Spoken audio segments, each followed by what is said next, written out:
This is Algebra 2, Lesson 35 on page 158. So the first part of this lesson is a review of geometry. So for any polygon, the sum of the angles in any polygon is equal to 180 times n minus 2. So I could ask you, what is the sum of the angles in an octagon? How many sides does an octagon have? 8. So it would be 180 times 8 minus 2. So n represents the number of sides. So it would be 180 times 6. That would be the sum of all of the angles. What is that? What's 180 times 6?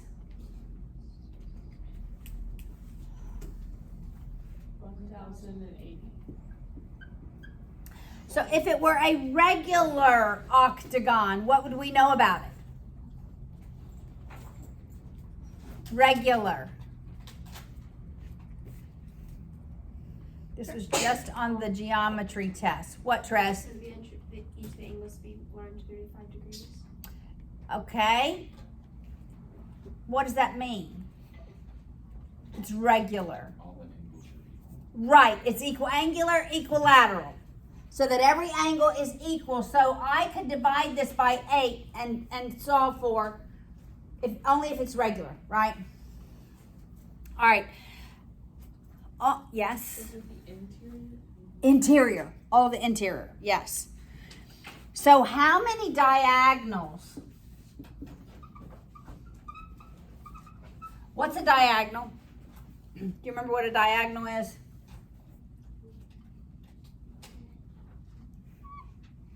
It goes from any vertex to a non-consecutive vertex. So here to there, right? There to there to there. Ah, makes a star. All right, so how many diagonals did I draw? 1, 2, 3, 4, 5. Is that it? 1, 2, 3, 4, 5. There's a formula for the number of diagonals. It's the number of sides times the number of sides minus 3 over 2. We take half of them. All right, so this is a 5-sided. So this would be 5 times 2 divided by 2, which would be 5. That's how many we drew, right?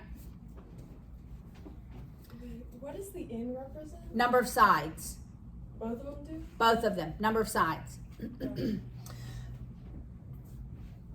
So we subtract 2 in the angles because what is the smallest polygon that we can draw? Yes. Triangle. A triangle. So we can't have a 2-sided polygon. That's why we subtract 2. Why do you think we subtract 3 here? Trez? So what does the diagonals form triangles? Huh? What does the diagonals form triangles? Can we have diagonals in a triangle?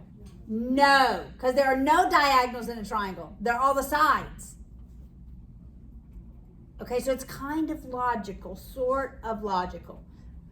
All right, what is the sum of the exterior angles of any polygon? Okay, I'm just going to draw an infinite, not an infinite, because then that would be way too big. All right, I don't know how many sides it is, but if I were adding these angles, 1, 2, 3, 4, 5, 6, 7. Notice they're exterior, all on the same side. What would the sum of angles 1 through 7 be? Always 360 degrees. I don't care how many angles there are. The sum of the exterior angles all on the same side is 360. Make sense?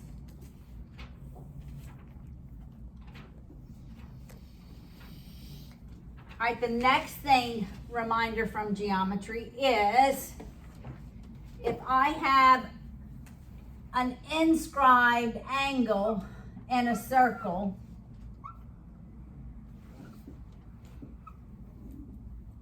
how does the angle relate to the intercepted arc? The angle is half the arc. That's right. So x is going to be half the measure of the arc. Central angles are equal, right? If it's a central angle, it is equal. All right, so that's review from geometry. Now we're going to work the algebra. And we're in fractional exponents. And how do we get to fractional exponents? Like, how do I get to 2 raised to the 1/3? I get to that because it's a radical. All radicals are actually fractional exponents. Okay? All radicals are actually fractional exponents. So the base goes under the radical. The 1 is under the radical. The 3 is the root. So 3 goes here, 1 goes there.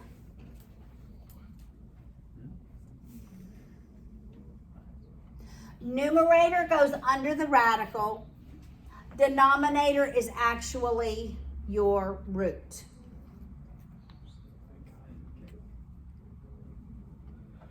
So if I have 5 to the 2/3, let's say 2/5. Let's just make it 2/5.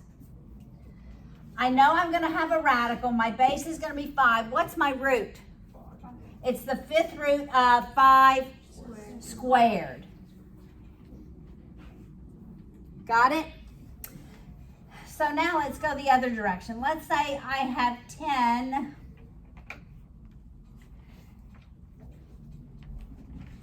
There we go. What is this radical in exponential form? What's my base, Nora? 10 raised to the 1/4. So if there's no number there, it is 1.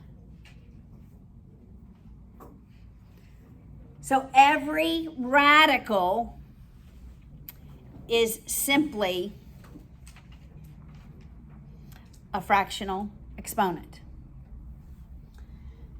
All right, now what if by chance I had,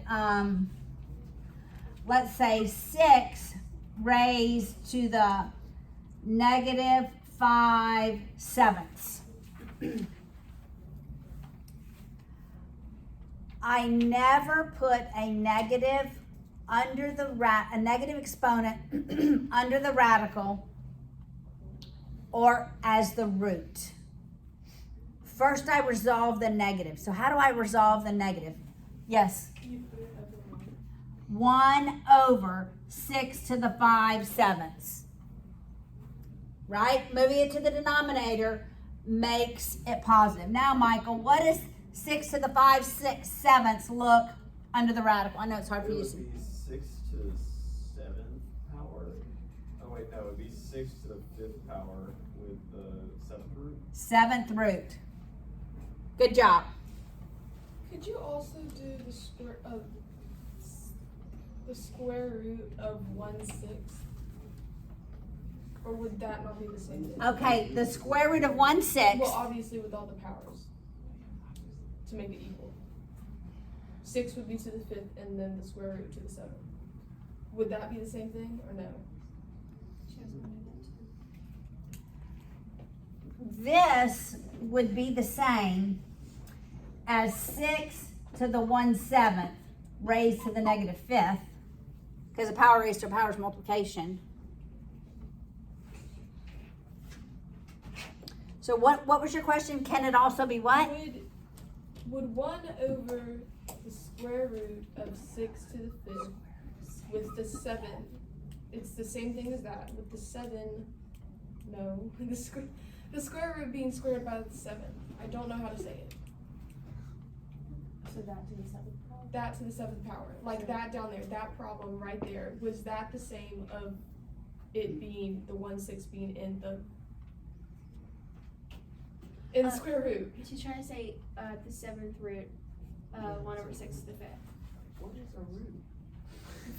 Come right on the board. Daniel asking for the real question.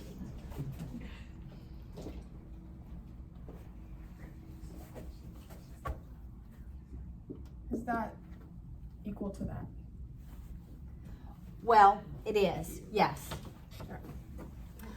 Because what's the 7th root of 1? 1. 1 times 1 times 1 times 1 times 1 times 1 times 1 is 1. Make sense? The only reason this works is because the 7th root of 1 is 1. So that's the same root as 1 over this. But it wouldn't be the same if that 1 was a 2. If it was 2 over, it wouldn't. Correct. Correct. Right, because the 7th root of 2 is not 2. Yes, yes. That isn't 6 to the 5th over square root. That isn't to the 7th power. That's to the root. 7th root. Okay. Yes. All right, let's walk through the examples. All right, 4 to the negative 1/2. What's the first thing we must do? Evie, yep. Evie, tell me. Put it in the denominator. 1 over 4 to the 1/2. Then what do we do next, Ashley? Then you would do 1 over the square root of 4. And what does that equal? 1/2. 1/2. Square root of 4 is 2. You can't always solve it, but sometimes you can solve it. Whenever you do the root, it means you take What's the square root of 4? Yes. What does the little 2 mean? This is the root. What is the What root is do? that? What is that? like the 3, you take. So you know it's That a is what it square means. root. It's the root. Okay. Yes, Dress. Would you rather us leave it in the, I want it in the most simplified form. I mean like decimal, you don't want decimals? I do not want decimals. So not calculated for this. What is the square root? Because the 2 makes us, the square root of 4 is already 2. So what does the 2 do? Let's say it's the square root. Okay, I didn't have to write 2 there because when we have a square root, we don't have to write it, do we? So whenever if you have like a 3, it would be the cube root. Yes. I mean, you got it right. This tells me what root it, the denominator tells me the root. But the 2 is not in the 1/2. So what does the 2 do? The 2 is a square root. I think it's a square root and not a cube root. What times itself equals 4? That's what a square root asks. Is there anything times itself that equals 4? Is there a perfect square in any value? 2. You're overthinking it. Move So on. if it was 3, it'd be like 3 times what equals the square root of 4. And there's nothing. So you leave it 1 over the cube root of 4. Yes. Okay. Got it? But we can rationalize that. All right. What about 16 to the 3/2? What am I doing? Who has not answered a question today? I think everyone has. Jaden, you help me. What's this look like? It would be the square root of 16. And then 2 To the 3rd power. What is 16 cubed? Wait, okay. Everybody look. Everybody look. We're going to look at this. Is this the same thing as... Yes. Yes. Okay, Yeah. okay. Can I pull out a 16? Because there are 2 of them and it's a square root. Yes. So it's 16 squared is 16. Wait. That is. What's the square root of 16? 4. So that is 16 times 4. But what about the 2? What 2? Isn't the two kind of implied in every single one? Yes, 2 if it's not there is implied. Got it? So like I don't have to write anything to the first power. Or I don't have to write 1x. What is that, 64? So 16 to 3 halves is 64. Yes. Why do you multiply it times 4? Why do you multiply? Why did I multiply it by 4? But can't you just take out the 4? Well, that's what I did. She took out 4 and then multiplied by it. This is multiplied 16 times the square root of 16. I rationalize the square root of 16 to be 4. All right, let's do the next one. Negative 8 to the negative 2/3. Negative 8 to the negative 2/3. What negative does not change? One in front is negative. This one, because it's not in parentheses. My answer is going to be a negative number. Let's tell ourselves that from the beginning. Okay. But I need to make that exponent positive, so what do I do?